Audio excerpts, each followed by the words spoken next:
तो हेलो दोस्तों, स्वागत है आपका आप ही के अपने चैनल बीएड विद क्लासेस पे। और दोस्तों, आज के इस वीडियो के अंदर हम लोग ये जानेंगे कि प्रकाश का परावर्तन क्या होता है। दोस्तों, प्रकाश का परावर्तन जो है ये क्लास 10th साइंस का एक ऐसा टॉपिक है जिससे हर साल क्वेश्चन आता ही आता है, चाहे वो ऑब्जेक्टिव क्वेश्चन हो या फिर सब्जेक्टिव क्वेश्चन हो, लेकिन क्वेश्चन तो जरूर यहाँ से पूछेगा।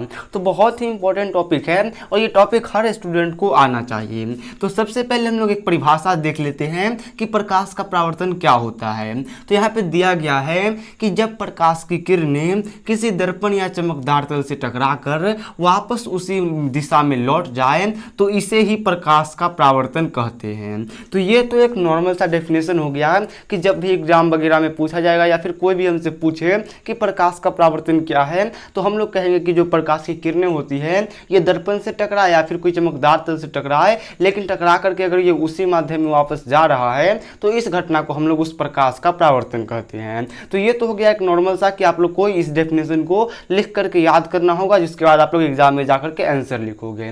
लेकिन कैसा रहेगा जब मैं आपको कहूँ कि ये जो पूरा का पूरा डेफिनेशन है इसको बस आप एक चित्र के माध्यम से समझ सकते हो और एक चित्र के माध्यम से याद रख सकते हो। मतलब जो चित्र मैं यहाँ पे बताऊंगा, अगर आप लोग उस चित्र को उसी वे में याद रखते हो तो ये जो पूरा का पूरा डेफिनेशन है ये आपको हमेशा के लिए याद रहेगा। देखिए कैसे, तो सबसे पहले चित्र आपको बनाना है। और चित्र आपको कैसा बनाना है, तो देखिए चित्र में सबसे पहले आपको एक दर्पण बनाना है। और वो दर्पण कौन सा होगा, तो समतल दर्पण होगा। और समतल दर्पण आप सभी को पता है कैसे बनाया जाता है। तो समतल दर्पण आप लोग कुछ इस तरीके से बनाते हो और नीचे से इसको पेंट करते हो, यानी कि कुछ इस तरीके का आप लोग नीचे से कर देते हो। तो ये क्या हो गया, तो ये हो गया आप लोग का समतल दर्पण। ये क्या है, ये आप लोग का समतल दर्पण है। तो सबसे पहले आपको एक समतल दर्पण बनाना है। उसके बाद परिभाषा में जैसा जैसा कहा गया है वैसे ही हम लोगों को काम करना है। कहा क्या गया है कि जब कोई प्रकाश की किरणें है तो हमें प्रकाश की एक किरणों की आवश्यकता होगी। और वो किरण क्या करेगी, तो मान लीजिए कि हमारे पास ये रही वो प्रकाश की किरण।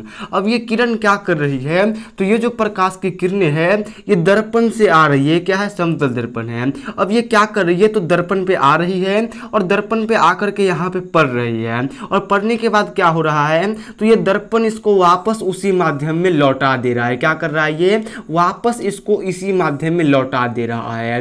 तो बस इतना देख करके ही आप लोग बोल सकते हो ये क्या है। तो सबसे पहले तो आप लोग इसका नाम जान लो, ये है प्रकाश का क्या, तो ये प्रकाश का एक किरण है। ठीक है, ये क्या है, प्रकाश का एक किरण है। अब आप लोग इतना देख करके बिल्कुल ये परिभाषा बोल सकते हो। कैसे बोलोगे, तो आप लोग सबसे पहले यहाँ देखोगे, यहाँ आपको क्या दिख रहा है, तो यहाँ आपको ये दिख रहा है कि जब प्रकाश की किरणें किसी दर्पण या फिर चमकदार तल से टकरा कर वापस उसी माध्यम में लौट जाए तो इसी घटना को प्रकाश का परावर्तन कहते हैं। तो बस आपको इतना ही याद रखना है। इसमें आपको याद रखना है कि ये प्रकाश की किरणें हैं, ये आकर के यहाँ पे पड़ रही है और ये दर्पण के जिस बिंदु पर पड़ती है उसको हम लोग क्या कहते हैं, आपतित बिंदु कहते हैं। और इस आपतित बिंदु से अगर हम लोग लंब डालेंगे, यानी कि कुछ इस तरीके का 90 डिग्री का बनाते हुए डालेंगे, तो इसको हम लोग क्या कहेंगे, इसको हम लोग अभिलंब कहेंगे।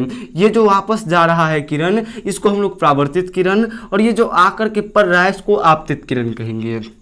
तो मैंने बस इतना ही याद किया था, एक दर्पण बनाया था, उसके बाद इस पे एक आपतित किरण और एक परावर्तित किरण बनाया था और उसको याद कुछ इस तरीके से किया था। सबसे पहले एक, उसके बाद दो, उसके बाद तीन। तो बस हमने पहला में आपको याद रखना है कि जब प्रकाश की किरणें, और दूसरा में आपको याद रखना है कि किसी दर्पण पर आकर और टकरा करके वापस उसी माध्यम में चले जाए, तो ये आपको तीसरा में याद रखना है। और इस तरीके से आप लोग पूरा याद कर सकते हो। होप कि ये ट्रिक आप लोग समझ गए होंगे। इसी ट्रिक से मैंने भी याद किया था, आप लोग भी इसी ट्रिक से याद करना, जहां तक मेरा सजेशन है।